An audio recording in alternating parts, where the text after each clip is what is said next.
Okay, yesterday we were learning the dinim of pas akum bishul. Well, we didn't start bishul akum. Okay, so yesterday we discussed pas akum, which means bread that a guy actually baked himself as private usage, that you're not allowed to eat, even if the ingredients are kosher. Now, pas palta means the company bakes the bread. Then, if it has a hechsher, halachically, you're allowed to eat it. It's preferred not to, especially in a place where you could get what's called pas Yisrael. Now, what's a very important din over here, that if a Jew did any part of the baking whatsoever, like they even threw in one piece of wood into the fire. So now the fire became bigger because of the Jew. So that itself creates it pas Yisrael, and it's not pas palta. Now, what happens in the companies, in these big companies, so there's a lot of details in the kashrus world how it works with making things pas Yisrael and not pas Yisrael. There's certain leniencies, there's certain not leniencies. But the bottom line is, these big bakeries, but I'm not talking big massive companies that bake a lot of bread that have a hechsher. So sometimes they actually leave the ovens working 24/7. Most of them don't. So therefore, if they want to make pas Yisrael, what do? So there's certain glow lights, they're called, that a Jew turns on the glow light, and it's enough to keep the oven warm. So then when they turn off the oven at night, and the main fire is not working, but the oven is still warm through the fire that the Jew turned on. Then when they turn on the oven, let's say in the morning or whenever it is to bake again, so the fact that the Jew did a part of the baking by keeping the oven warm, by turning on that switch or whatever it is, so then that makes it pas Yisrael. So that's a lot of things that can create. Now sometimes, some people want to be makel that if you have a bowl, it's the bulb in the oven, but the kashrus organization, the reliable ones don't rely on that b'chlal. So anyway, that's the way they make in these big companies pas Yisrael. Is there an issue if it goes like 6 months with just the one time they did it? It doesn't matter. As long as the oven is still warm because of that lighting that the Jew did, then it's fine. Now what happens sometimes, that you have to be careful, what happens is that thing breaks, and then they have to fix it, but meanwhile the non-Jews are turning on the fire. So then it's pas palta. So you always have to make sure that these things are functioning properly and there's no problem with it. You know, like there was like the fire that you do, like not oven. They used to have like a small lit pilot. Yeah. So for instance, that's not by pas. Well, yeah, you had that by pas also. Years ago, the stoves in the oven had a pilot light. So the way it worked was there was a pilot light, a little tiny light, and then when you turn on the gas, it caught onto that fire, and the whole gas, or the oven was the same way, by the way. It used to be pilots. Then halachically it was much easier, because if a Jew lit the pilot, and then the fire was extended from the fire that the Jew lit, it would also be pas Yisrael. The problem with that in the big companies, many times the pilot light went out. So then the question is, who's turning on the pilot light? So if the guy turns on the pilot light and then the goyim are doing everything else, then it's not pas Yisrael anymore. So that's why they needed a mashgiach, especially in the restaurants, because years ago, even today, in the restaurants, the kosher restaurants, I'm saying, they have, in the kitchens, they have the stoves, yeah? So many times, the mashgiach will come in and turn on the fire in the morning, and that's it, and keep it on for the whole day. Which, by the way, it's interesting, according to the Sephardic poskim, according to Bais Yosef, that's not enough if a Jew turns on the fire. According to the Bais Yosef, the Jew also has to put the food into the oven. It's not enough that the Jew turns on the fire. The Ramah holds that if a Jew turns on the fire, even though the Goyim put the food into the oven, then it's not an issue. So if a person keeps that Sephardic tradition, they basically have a big problem eating anywhere, because no Jew is sitting there putting the racks of food into the oven. It's all the Goyim. Huh? Put all the racks into the oven. Okay. Okay, but most places don't do that. When we talk about Jewish, not Jewish, it has to be a Shabbos Jew or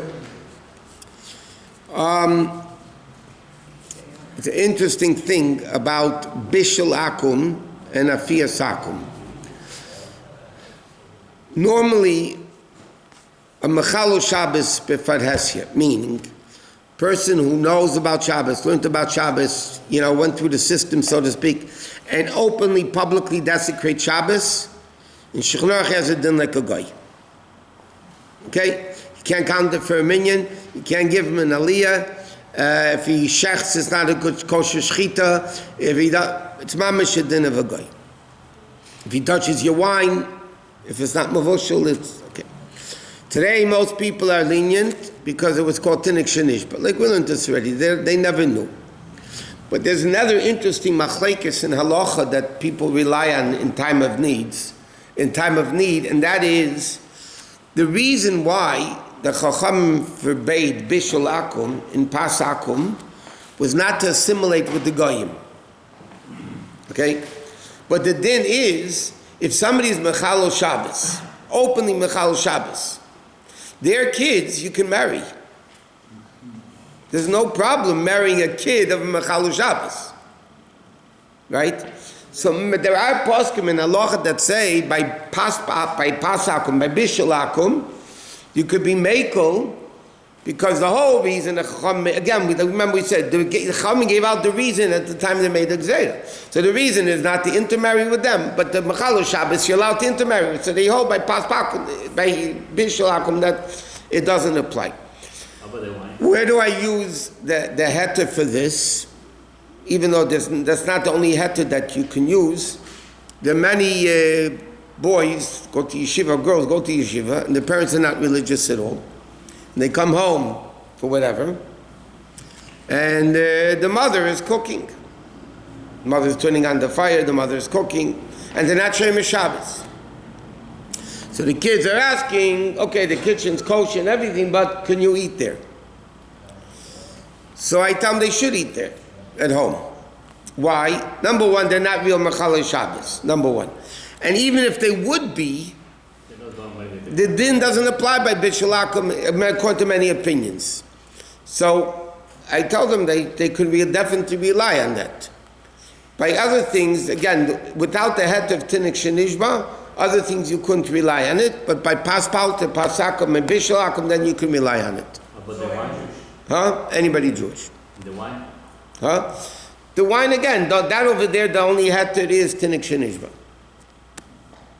Chacham made it more like stricter, like Yayin Nesach. No, but it's not. They made it stricter, like Yayin Nesach. What? almost everything is kosher because everyone else is Jewish, but we really There's a lot of restaurants in Israel that are low kosher. Now, if you ever go making the cholent and connected when you come before Chabad, you disconnect it and connect it again. It's considered If it's already cooked, part cooked, it's not totally. if it's not totally cooked, it's fine. But if it's totally cooked, you have an issue because the guy cooked it already. And if you put the spoon or something inside, when you do it, Again, if it's not edible yet, then you mix it, so then it's also good. But again, you have to, you can't, what happens if by the time you wake up, it's already cooked or baked or whatever, then you have an issue. And the Kohen many times it asks the kalim become treif. I mean, there's a dinim that people should be aware of, that when the baking and the cooking, the Jew should be there to turn on the fires. Is there any concept of bishul also? No. Bishul akum, there's no bishul palter. In other words, if a company cooks and it's bishul akum, you can't eat it. There's no heter because it's a company. maybe halal palter. Huh? Chalav palter? No. They call it chalav stam, but it's not this. Okay. Now, this din of pas akum, that a guy baking bread, only applies, and it's very practical din by the way, only applies to the 5 grains. Wheat, barley, rye, oat, and spelt. What happens if a guy bakes a corn tortilla? There's no wheat in it. So then it's not a problem up in. There's no pas akum if it's not from the chameshes minei dogan. Or let's say, you have the pesach dika cakes that are potato starch, so they're shahakol, right? So then there's no bishul akum on it. Even if a guy does everything from beginning, you have to make sure the ingredients are kosher. But if the guy does it from everything from A to Z, then it's not a problem. And the same thing, corn tortillas, because corn tortillas, you make a shahakol, unless there's pieces, which there usually isn't. So it has to be only when it's, okay, Half cooked. if it's half cooked and a Jew continues cooking it more, it's fine.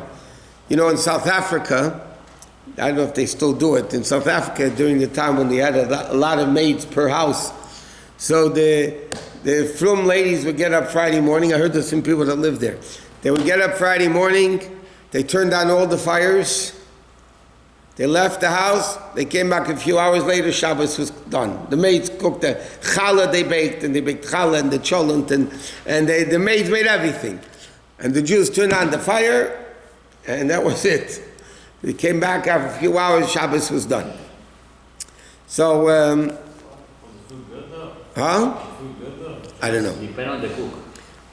No, it depends on the balabas who taught the housekeeper how to cook, that's all.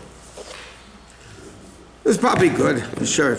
Okay, Rabbi, did we learn that housemaid cook something and not allowed to eat it? you are allowed to eat it.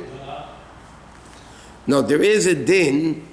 The Kitzur brings down, it's from Shchunorach really. We didn't get there yet. That a shivcha who cooks in the house of a Jew, minig is to be lenient. Why? Because inevitably the Jewish mother didn't do something in the cooking.